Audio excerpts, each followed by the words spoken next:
It's going down. Shalom. First and foremost, giving all praises, honor, glory, respect, and blessings to Yahweh, Ba'ashem, Yahweh Shai, Ba'ashem Rachakwadash. Salutations to the Lord's elect on the four corners of the earth, pushing this truth and sincerity while patiently waiting for Yahweh Shai's return. And double honors to our apostles and elders of Great Millstone, which have taught us everything we know through the spirit and power of Yahweh, Ba'ashem, Yahweh Shai.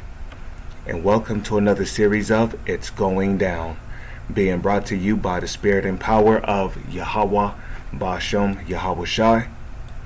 EU faces unprecedented gas shortage, international watchdog. Fuel rationing will be inevitable if weather brings a colder than average winter, report warns. Well, I mean, it's already been, the cold weather has already started. It says, in the face of unprecedented risks of gas supplies this winter, the EU will have to reduce its demand up to 13%, the International Energy Agency IEA has announced.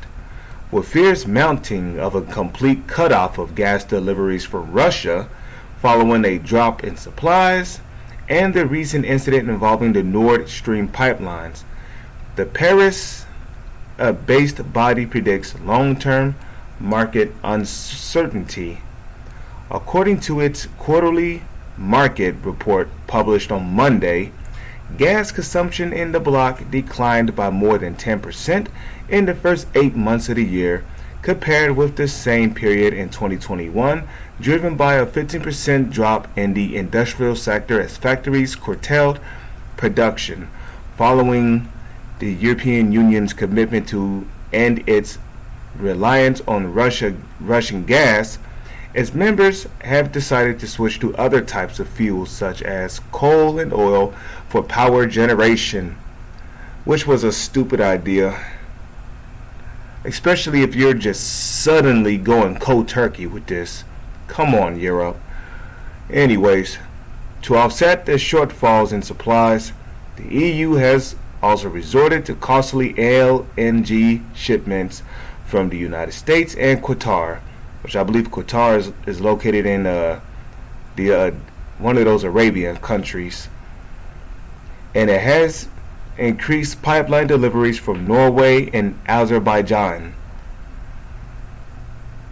Okay, now remind you, a confrontation almost broke out between Iran and Turkey over Azerbaijan and Armenia, if I'm saying that correctly.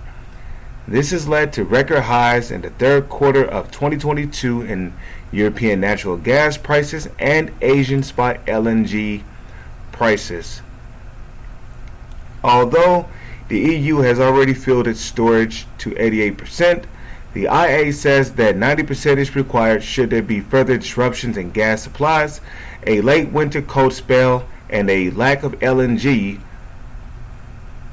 The report shows that a demand reduction of 9% compared to the 5-year average would be necessary to maintain storage levels above 25% in the case of lower LNG flow. It says in the worst case scenario, the governments of EU member states would be forced to introduce an even stricter rationing of 13% to sustain storage levels above 33% in the case of lower LNG supply. On September 30th, the EU agreed to cut back energy consumption by at least 5% during peak hours. According to media reports, businesses in Europe have already imposed self-rationing by abandoning energy-intensive activities such as steel making, while smaller businesses such as bakeries are struggling with surging costs. Yep, and this is all judgment being brought upon Europe.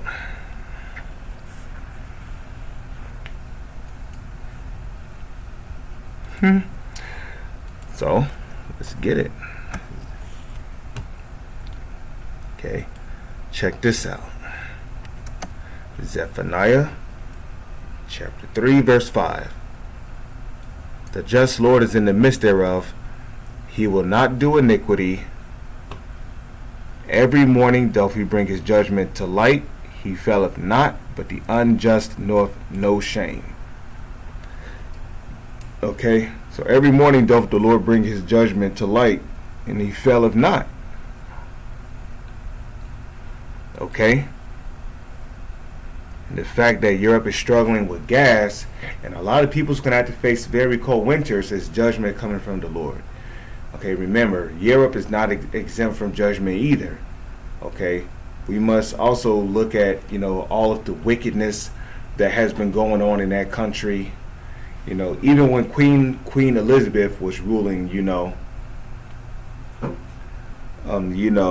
there was a lot of wickedness going on in the country, especially when she swore out of her own mouth to rule that country by the laws of the Holy Scriptures, which also proves, Isaiah 26 verse 11, let favor be shown to the, or is that 26:10, let favor be shown to the wicked, yet shall he not do righteously. In the land of uprightness he will not behold the majesty of the Lord. And where can the majesty of the Lord be found at? In the Holy Scriptures, within the first 5 books of the laws of Moses, and really throughout the whole entire Holy Scriptures, because there's commandments in the book of Proverbs that we are to keep. There's commandments in the book of Ecclesiastes we are to keep. There's commandments in the book of Matthew, Luke, Mark, 1 Corinthians, 2 Corinthians, 1 Timothy, 2 Timothy's, all those things we got to keep to the best of our ability. We're not going to be saved on keeping the laws. But here it is, we have a self-proclaimed female monarch, who swore to rule Europe by the laws of the Scriptures. And she did not uphold a single one. Because it's not in the righteous. It's not in the righteous to do righteous. It's not in the wicked to do righteously. But anyways, with that I'm going to say, Shalom is on to the next one.